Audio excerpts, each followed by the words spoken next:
Hey everyone, my name is Roger. Welcome to the channel. This is Wafi. I wanted to share how long it took me to receive a VIN and schedule a pickup date for my Tesla Model 3 standard range. I ordered my car on September 27th, 2021. And back then, for a standard range plus white with 18-inch wheels, it was $39,990 plus a $250 order fee. If you look on the site today, it's $44,990, and that's a difference of $5,000, which is kind of crazy. That's more than 10% increase in the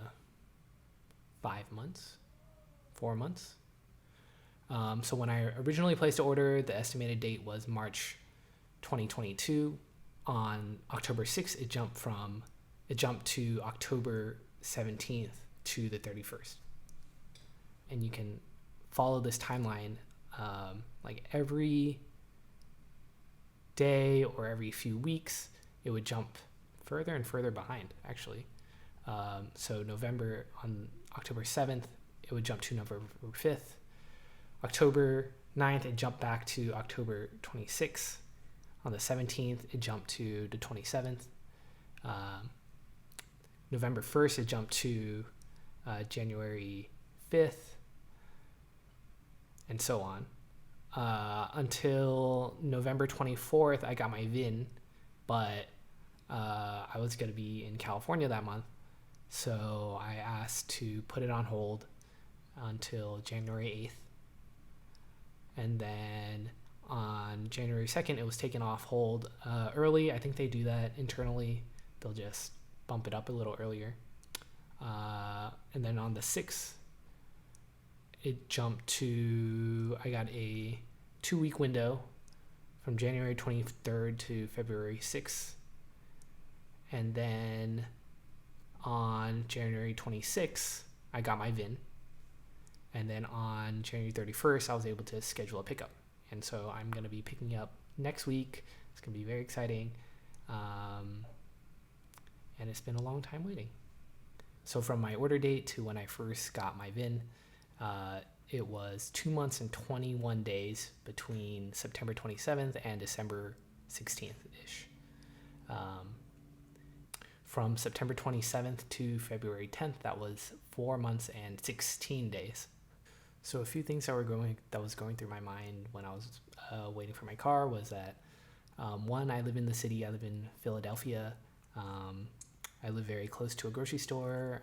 I work from home, so I didn't really need a car. So I wasn't really in a rush. I did previously have a car, but that was flooded in Hurricane Ida. I can tell more about that in another video. That was very dramatic. So I wasn't in a rush to get a new car. It was around October, November was when they started rolling out the new year versions. So it was moving from like the year 2021 to 2022. And even though Tesla makes their cars kind of continuously, so they'll continuously add changes to the car, such that the model year doesn't really matter. It does matter when you try to resell it. So a newer year would be valued higher than a lower year, even though they continuously make updates to the car. So I wanted, like a 2022 model instead of a 2021. So that date passed. They started rolling out the 2022s. And when it started to be around December, many people were thinking about, what about the EV tax credit? Build Back Better? Will the bill pass? What will it look like? Will it be retroactive? People weren't sure they wanted to take a car in 2021 because if they took a car on, say, December 31st, the bill might not retroactively apply to cars that were delivered in December if the bill passed. So you saw a lot of people putting their orders on hold. People's orders getting bumped up. So when you saw my date bump up, that was probably because a lot of people ahead of me put their orders on hold.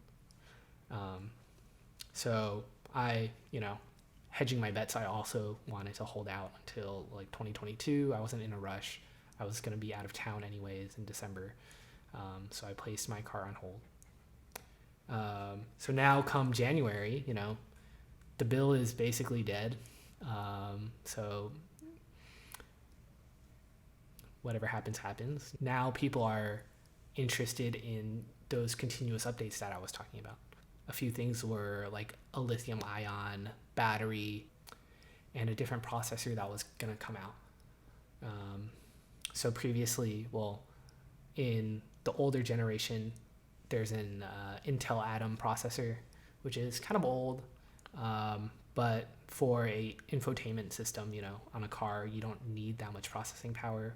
And so there are these spreadsheets online where people track the VIN number and the features it has. So does it have the new lithium ion battery? Does it have Ryzen? Does it have dual pane rear windows? So people are really into like the differences between what you're getting, because essentially you're paying the same price but you're getting a different car. So if you can pay the same price and get a better car, like of course you would want a better car. So this is what a lot of people are thinking about, even placing their cars on hold to ensure that they get these new upgrades. And so my VIN, the middle numbers is 163, and based on this tracking list, it's somewhat on the cutoff point between whether I'll get a Ryzen or an Intel Atom processor. So we'll see in a week whether my car will have an Intel Atom processor.